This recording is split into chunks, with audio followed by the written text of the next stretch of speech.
আজকে তো মায়ের জন্মদিন, আমি আধার কার্ডের ডেটটা দেখে নিয়েছি। আজকে সারাদিন আমি মাকে কাজে হেল্প করব। যাই, হেল্প করা শুরু করি। এই যে দুধ নিয়ে চলে এসেছি, এবার মায়ের জন্য গরম গরম দুধ চা বানাবো। মা খুব খুশি হবে।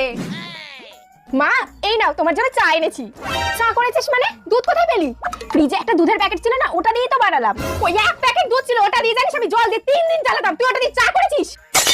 খেন্তি, তুই আমার তোর সামনে দিয়ে সরে যা, আমি তো আজকে দুধ চা করলাম বলে তো মা রেগে গেল। এবার এমন কিছু করতে হবে যাতে মা খুশি হয়ে যায়। এগুলোর মধ্যে মনে হয় ময়লা আবর্জনা এগুলোই রেখেছে, এগুলো গিয়ে আমি পৌরসভার গাড়িতে ফেলে দিয়ে আসি, তাহলে মা খুশি হয়ে যাবে। খেন্তি, এখানে একটা প্যাকেট রেখেছিলাম, দেখেছিস? মা, আমি তো ওটাই নোংরা ফেলার গাড়িতে ফেলে দিয়ে এসেছি। ভালো করেছি না বলো? কি শয়তান মেয়ে, ওটার মধ্যে কত জিনিস ছিল জানিস? ওগুলো আমি লোহালার কাছে বিক্রি করতাম, 500 টাকা পেতাম, তুই ওটা ফেলে দিয়ে এসেছিস।